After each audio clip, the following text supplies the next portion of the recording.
Honestly, after last episode, I don't know what to expect anymore.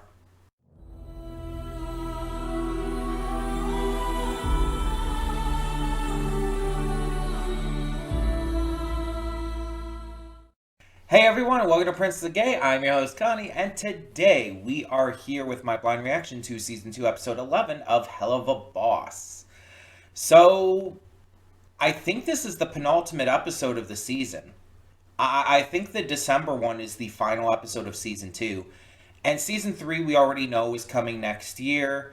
Um, the only thing I've heard about it is that it's going to be like super queer comparatively to the first two seasons, which already have been like super queer. Um, but I don't know anything else, and I hope not to learn much else. But yeah, we are like coming to the end of the season, and that makes me wonder like, what else are we going to get?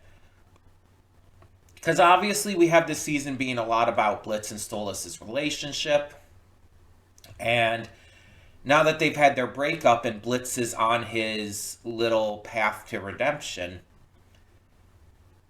how far is it going to go this season? Are we going to get them back together by the end? Or is that going to wait till season 3? And with only 2 episodes left to go, like, just what more is going to be put into this? I feel like there's a lot of things they could do, but there's only 2 episodes left, and it's like what, 22 minutes or so per episode. So it's like we have this, and then we have the Christmas episode. How is this going to like work? What's going to happen here? I don't know.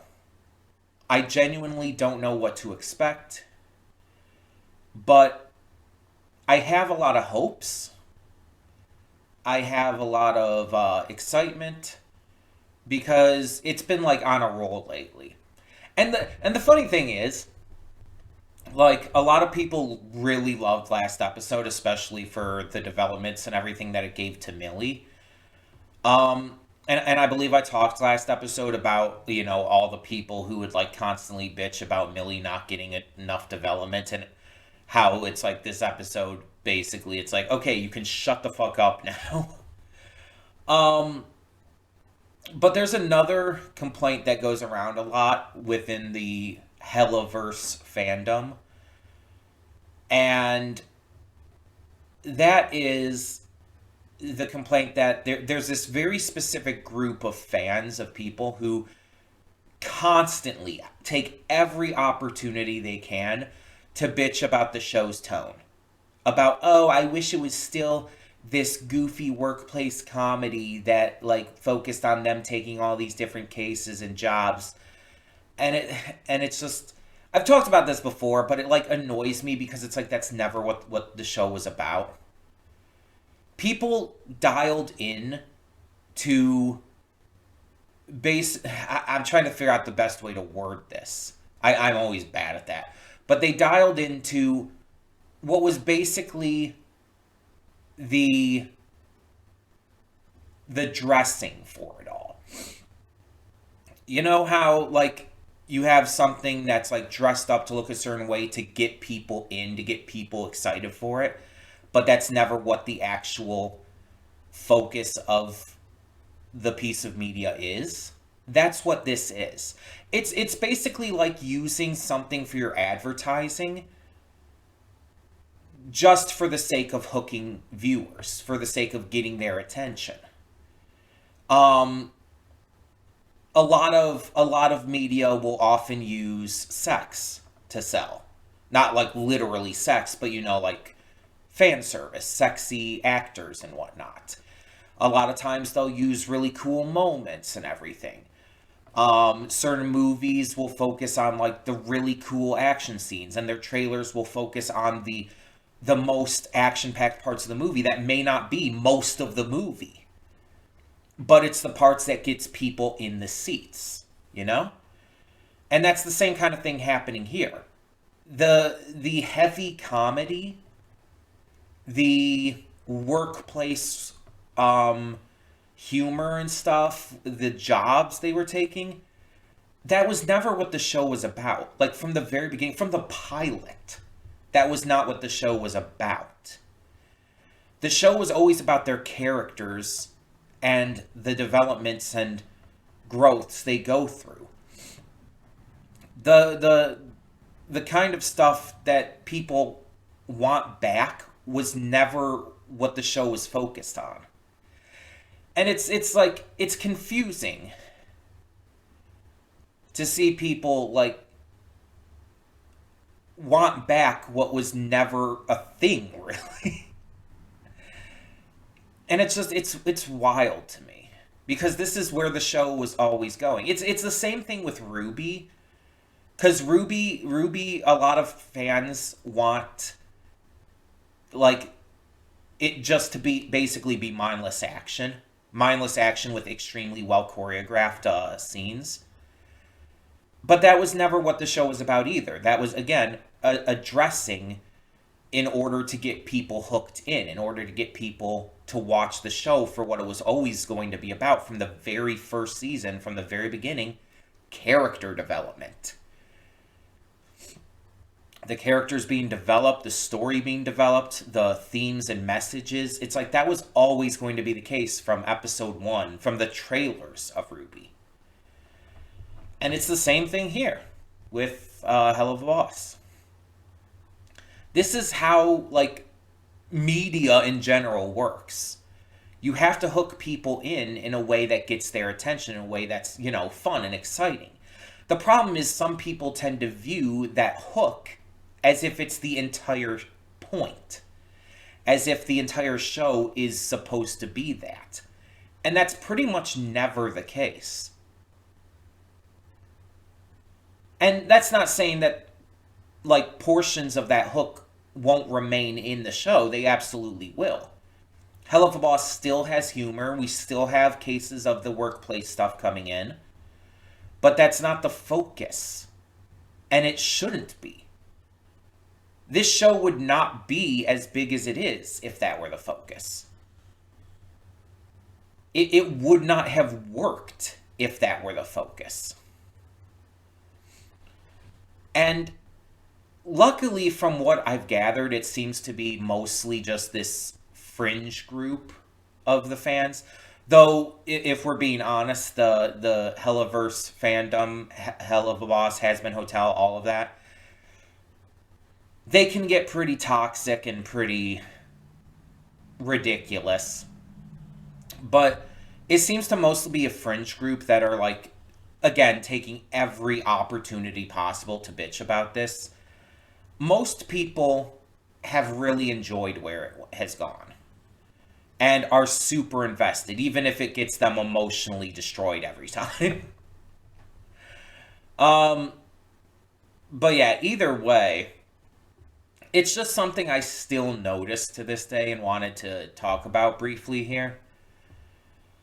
But last time, we had the basically Halloween episode.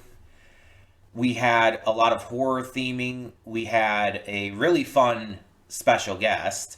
He was wonderful. And on top of that, we had, like, some actually scary imagery. Plus, of course, as I mentioned before, the Millie development. And by the end, Blitz has, like, made the determination to not try to force his way into Millie and Moxie's marriage anymore. He's learning respect for them. And himself, most of all. He's finding self-respect and finding, what he actually wants to be. He's not running away from that as much anymore. And he's still on this journey. It's not complete yet. But the fact that he is putting forth this much effort into changing now, it is a good thing. It sucks that it took all this shit with Stolas to go sideways for it to happen. But sometimes someone needs to fall before they can rise back up.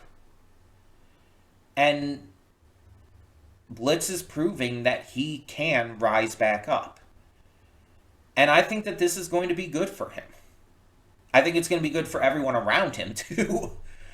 But I'm excited. We're going to get into this episode, see what it has in store, and see how many feelings it gives me this time. So let's get into this.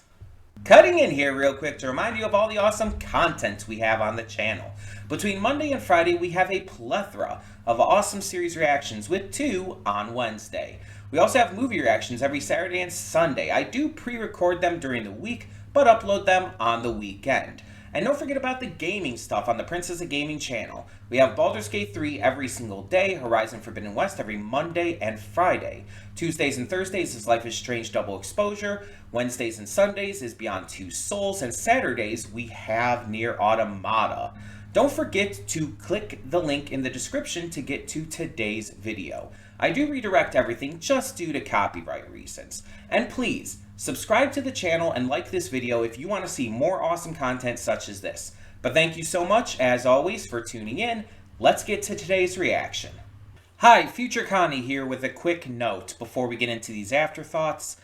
During the reaction, going back through it in the afterthoughts, I somehow completely... I don't know what was going on. My mind somehow completely ignored the existence of Belphegor in the episode.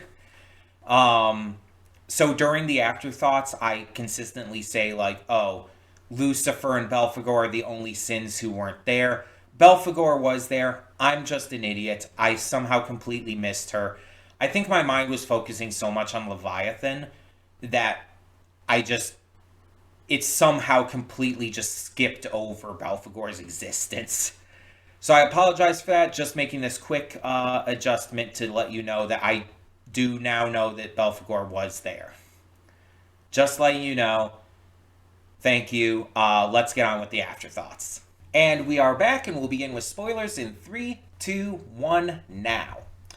So I have the Wikipedia up on Patrick Page, who voiced Satan. And apparently he's done a lot of stage productions, which makes sense. Vivzy loves her stage actors. It's a big inspiration for both Hazbin Hotel and Helluva Boss.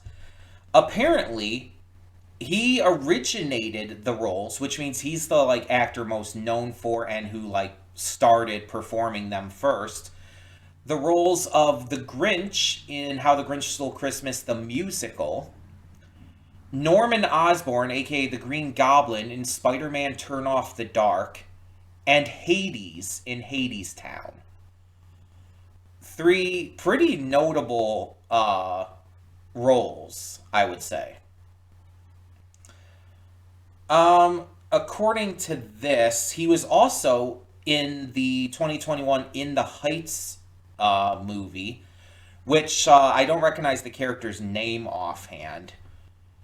But he was also in the 2022 holiday film Spirited with Will Ferrell and Ryan Reynolds, where he played Jacob Marley. So I've never seen that movie. I guess it's a take on A Christmas Carol, based off of that.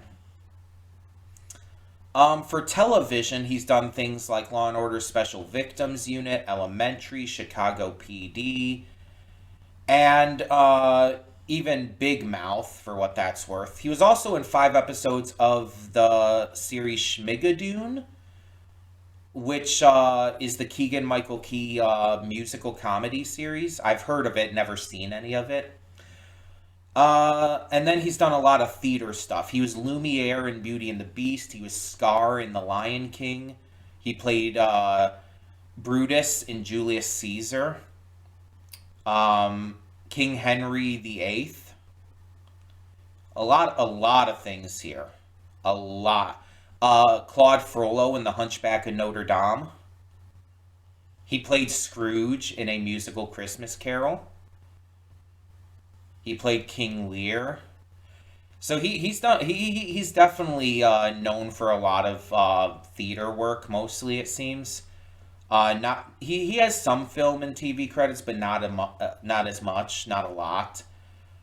But yeah,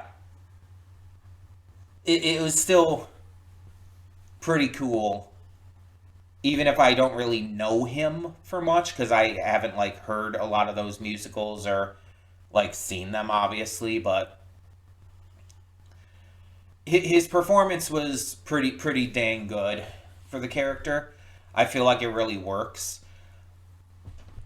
Satan, in and of himself, like, I think I heard someone, like, some people maybe talking about Satan being in like the trailer or something, on social media. I never watched the trailer because I didn't want spoilers, but um, I think I might have heard some people on social media talking about Satan being in there, so I didn't know what to look out for there. But yeah, I like the depiction. I think it looks like what you could expect Satan to look like.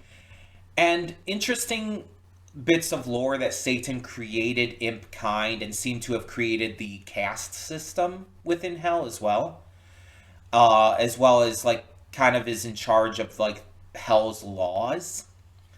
Now, we know that Lucifer is above him in terms of power and in terms of position. Lucifer and Charlie are at the very top. Well, Lilith too, I guess. But they're at the very top of hell. Um, and it's already been known for a long time now that Lucifer and Satan were two different characters and all. This is, I guess you could say, like more of the stereotypical Satan representation. While Lucifer is, I guess, more of like the depiction that you hear a lot of with Lucifer about, being an angel and being the most beautiful and everything. Not that I'm saying Lucifer in Has Been Hotel is necessarily the most beautiful character, personally, for me, but you know what I mean. He's like, he doesn't look like a stereotypical depiction of a demon, but Satan kind of does. Um, and I like how there's pretty much it's stated that he created this entire caste system and imps and everything, but there's no actual reason for it. It's made very clear that it's like it's completely stupid and pointless because he like talks about like how um Stolas, he is still like royalty and his life has meaning and everything, and it's like, but he shows like with the other stuff he says that it's like that's completely arbitrary. It doesn't actually make any sense. You're not actually making any argument by saying that. It's just you created imp kind to be servants. You created them as servants. And the thing is, their worth is literally, in your eyes, completely dependent on whatever you give to them. Because you created them. And it's almost the entire like parental argument, the toxic parental argument. I brought you into this world, I can take you out. It's basically that argument that parents use to basically create the idea within their children that because they're the parents, they have more worth, and children are basically to be entirely subservient to them, which is, like I said, extremely toxic. It's a horrific way to parent a child, and is just not okay by any means. It's practically child abuse in my eyes. Um, and don't get me wrong, like the parents should be in charge to a degree, but that kind of attitude, that kind of like ideal, is not okay. The thing I'm wondering here, though, is what happens if the imps do rise up? Because we saw Blitz inspired imp kind as a whole. That they are on his side now. Because even if we want to say, like, oh, Satan could just kill them, it's like, what if all of imp kind rises up against this? against this caste system that they were like literally created to be in. If all of Imp-Kind rises up against this, like, Satan can't just kill all of them, because then he won't have them anymore to use. So what would happen in that situation? I don't know. This episode really felt like a season finale, though, which is really interesting to me because there's like another episode still. And I know like the next episode it's going to be like a Christmas episode or whatnot.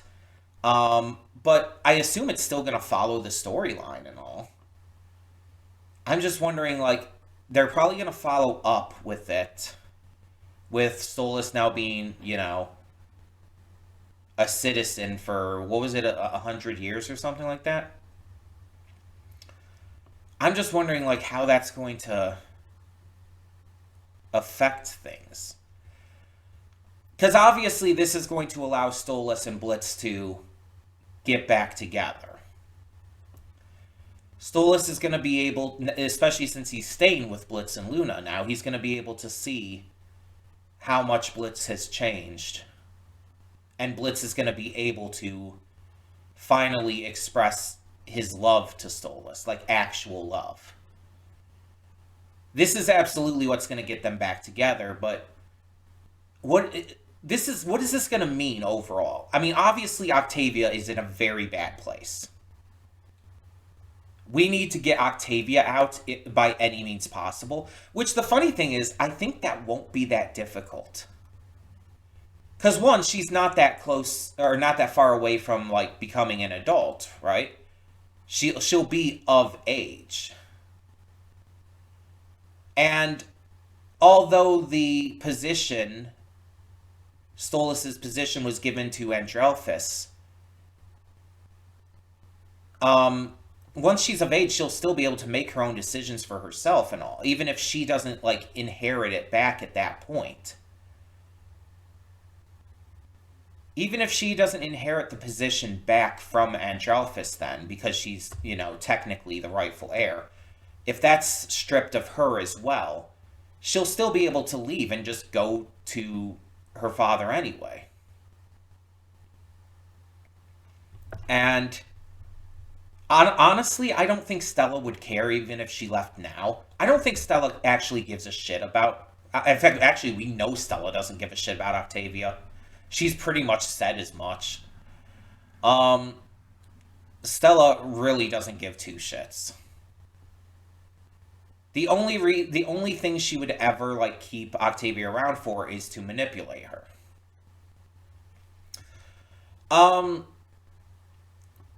Andrelphus being in charge, I don't think is going to affect that much, unless, like, he, like, becomes, like, this horrific tyrant and, like, actively attacks others or something. I don't know.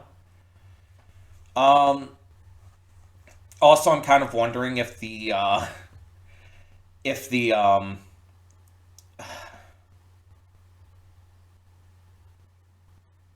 trying to figure out how to put this. If the fact that Stella, like, has the, you know, is this close to Andrelphus, is she actually going to get anything out of this? Because the thing is, she didn't get the power. She didn't get the position. Andrelphus did. Like, they're like, Andrelphus is her brother, right? I'm not confused about that, am I? Andrelphus is her brother, right? And it's like, yeah, he's fully on her side, but honestly, he would absolutely just throw her to the wayside. He would absolutely throw her to the wayside, because the thing is, he took the power for himself. He suggested Satan give him the power, not Stella. And I thought Stella wanted that. I thought that was kind of her goal here. But maybe it's just that she wanted to take everything away from Stolas at this point. Maybe it's just her hatred for Stolas was so specific, she didn't even care about having his power herself. She just didn't want Stolas to have it. That might be it. I'm wondering if the interns are going to return at all, if they're going to continue to be characters, or if that was just like a one-off gag. I would like to see them return. They had really interesting designs. But on top of that, actually, it would also make sense, before we get to what I was going to go to, it would also make sense for the interns to return because, one, Blitz now has a legal way of accessing the human world. So he can absolutely still do his job. That wasn't taken away from him here. Blitz will 100% be able to still do his job here. Because the Asmodean crystal is fully legal. We know this. So with the fact that all of this is happening and all, I feel like having the interns start to take on some of their jobs would actually make a lot of sense. And with the fact, with the fact that like at least most of Imp kind seems to be backing Blitz now, I would also argue that Imp is probably going to get a lot more business. Because Imp kind is probably going to spread the word a lot more. I think Imp's business could, like, actually get extremely bolstered from this, which would make the interns actually extremely useful in this situation. There's other things I loved in this episode. I loved Luna. And everyone's going to talk about this. Luna not only showing emotion over Blitz, but multiple times calling him dad and saying she loves him. Amazing. Beautiful. Good eating. It's like, this is the day after Thanksgiving. We are eating good. This is the kind of shit that we've been building towards. And we've seen it bit by bit. All season. Episode 2 of this season with Luna talking to Octavia. That entire scene with them, like, talking about their fathers and everything. Like, we saw how much Luna does genuinely care for, love, and appreciate Blitz. She's just, she's angsty. She's a young adult. She's angsty. She's been through a lot of, trauma and pain. It's like, she loves him. She just has her way of showing it. And we even saw that in the season 1 finale, which, as you know, was released well after season 2 had already begun and everything because of the stuff with Kesha. But we saw that in that episode too, how much she cared for him. And this is kind of like, I would say, the culmination of all of that. It's everything coming together to show, like, she was scared for him.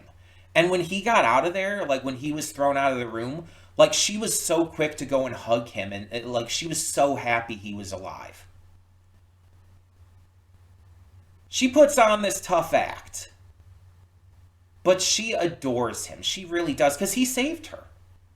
He saved her from the Hellhound adoption pound thing. And as much as she finds him annoying at times, as much as she, is angsty about her relationship with him, she absolutely adores him. This very much makes it clear. And obviously we know Millie and Moxie adore him. Millie's Blitz's best friend. And Moxie, like, looks up to Blitz. Like, Blitz is almost like an inspiration to him. As annoyed as he can be by him. And even Millie gets annoyed by him. We saw that especially last episode. But I love seeing, like, just how much they genuinely care about him. Because they know him. As annoying and fucked up as he can be, they also know him for who he really is. And how much of a genuine, good person he actually is. And they understand that a lot of his, terribleness has come from his own self-hatred. Like, they understand that.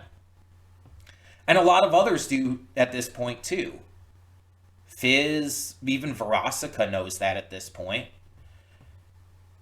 It's like this season, especially the second half of the season, has really been like just peak, absolute peak.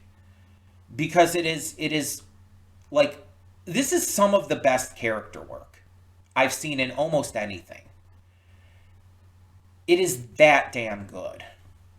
It is so well written. It is so well paced in terms of how long it's taking to develop it and deliver it. It feels natural, and it feels natural in just the characters too. Like, it feels like this is the exact route they would be taking at the exact time and in the exact way. It's all believable and all realistic. Now, there's some other things I really loved about this episode, too. Visago, his name is, I believe.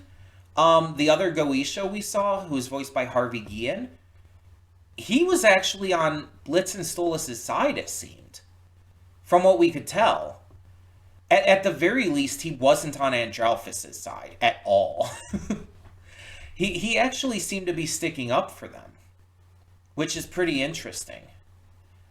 I wonder if we're going to see more of Visago at any point, and if, like, that's going to be expanded upon.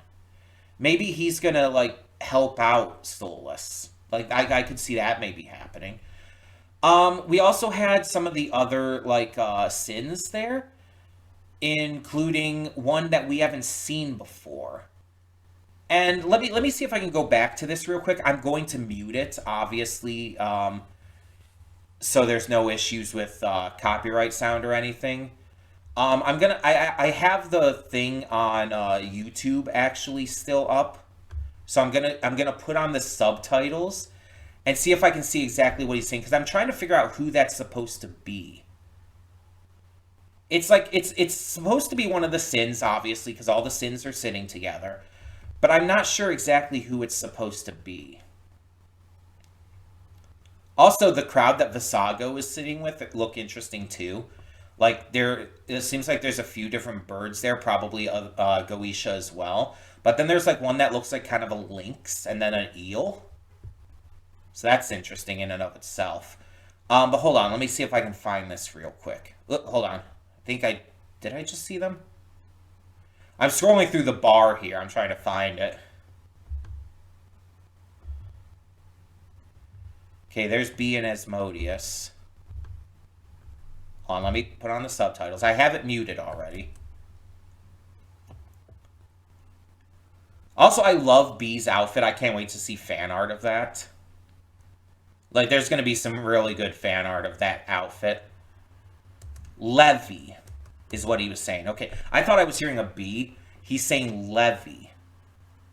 I'm trying to think of, like, who that could be. Like, they're a feminine looking character, and their design almost reminds me of the twins. The Glitz and Glam, that's their name. Who were in the clown episode with Mammon, actually. Mammon is hitting on them. They're a two-headed feminine individual. They seem to be sea-themed, because one of the heads looks kind of like a sea monster almost. The other head looks more like Glitz and Glam, actually. It's a really cool design. Levy, though. I mean, I'm assuming that's short for something. I wonder if I can find, like, what the sins of hell are named. Maybe I can find that, like, Helluva Boss. Helluva Boss. Because this is the only other one we know. Sins. Okay, here's a specific thing. 7 deadly sins. Leviathan, that's it. Okay, so I'm looking at the sins here. There's Lucifer, Morningstar, Satan, Beelzebub, Mammon, Asmodeus, Leviathan, and Belphegor. Those are the 7 deadly sins. And so the only one we haven't met is Belphegor, but we've heard about her from Beelzebub. She's talked about her before. So yeah, now we've met all of the sins except for Belphegor. because we meet Satan and Leviathan in this one. So that's Leviathan. And that also confirms my thought on Glitz and Glam possibly being like sirens based on their design and all. Because that was never, I don't think that was ever like actively confirmed. But yeah, so Leviathan, yeah, absolutely. Um, so that's really interesting too. I'm definitely interested to see fan art of them. But I wonder if like Lucifer is ever going to get mentioned like within the context of this in regards to the other sins and whatnot. Um, that would be interesting to touch on for sure.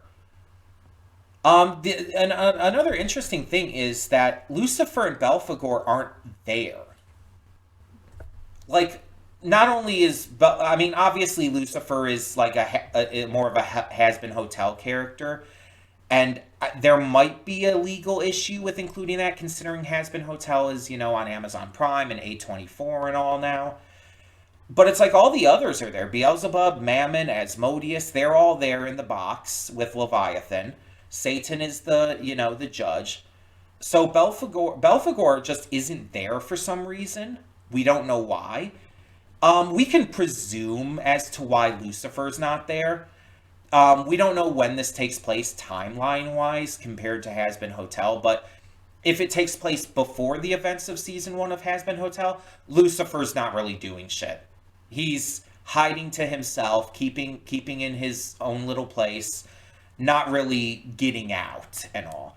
And if it's after the fact, if it's like during or after season 1 of Has Been Hotel, he's going to be busy helping Charlie.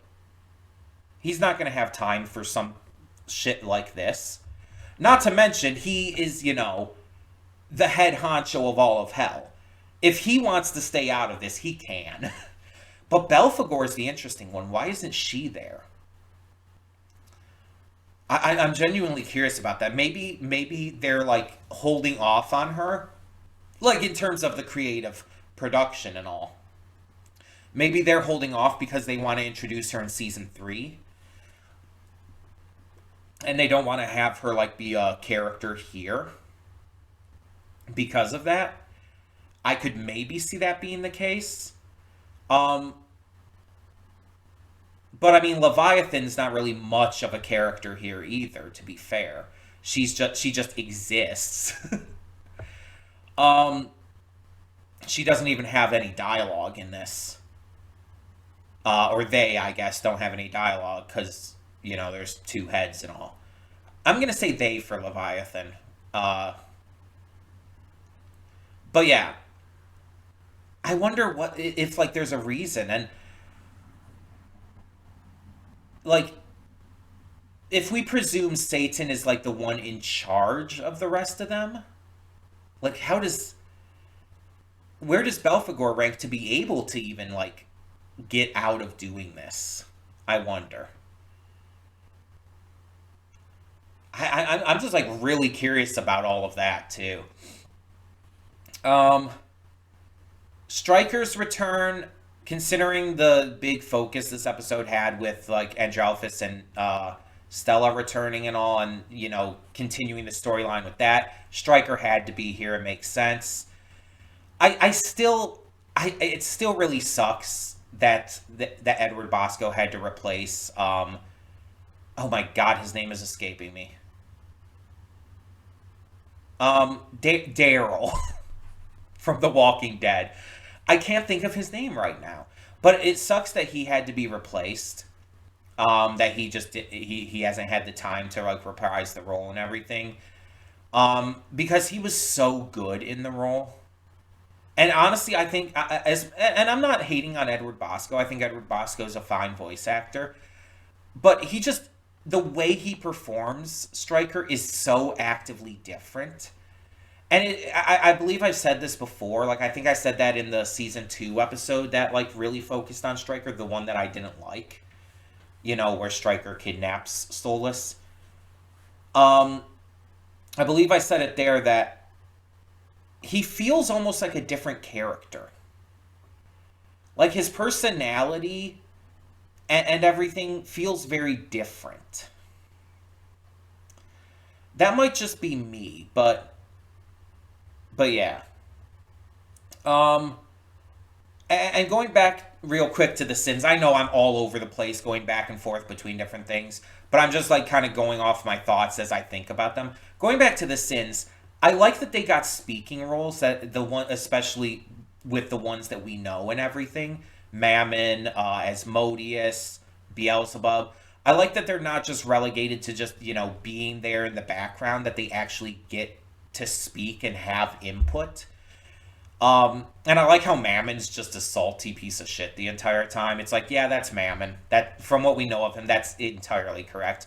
Beelzebub and Asmodeus are like standing up for Blitzo and or Blitz and Stolas because they're good people, and both of them know and are actually kind of on Blitz's side. They already kind of like him.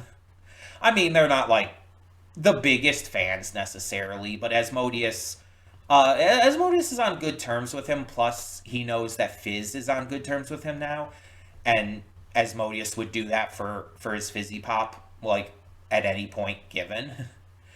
But also, B, like we saw like their interactions, and she has nothing against Blitz at all. In fact, she was worried over him when he was like drinking himself into a stupor.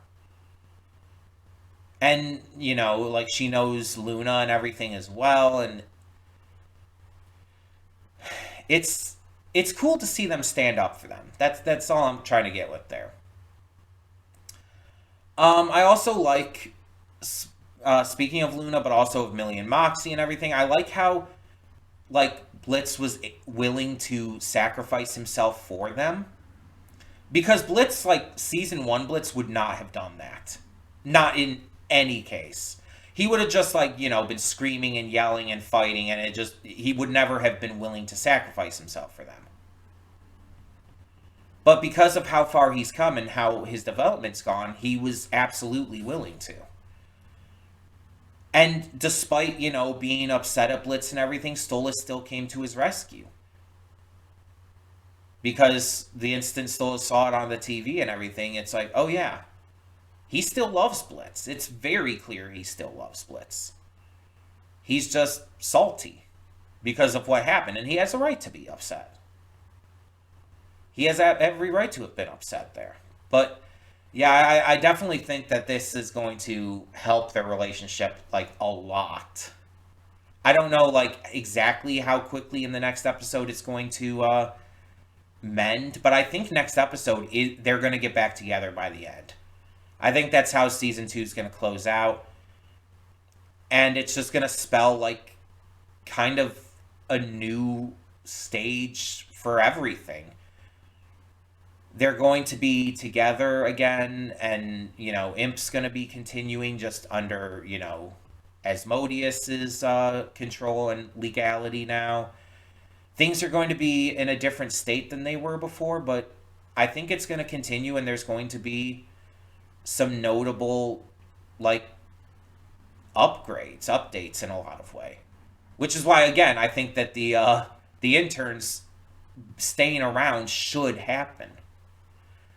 I think it just makes sense, and honestly, I would like if the interns actually got characters eventually too, like actually became real full characters. But either way, I thought this was a fantastic episode. It really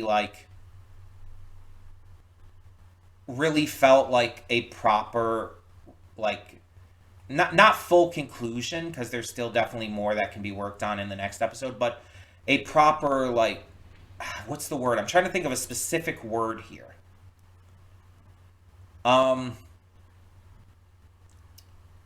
it follows up on, let's just say that, on all of this stuff from before. It feels like everything's kind of coming together in one big episode here. Like this is like I almost say it every time. I feel it's like this is the biggest episode yet, the most important episode yet, and the last few episodes have all been like this because of how story focused it is.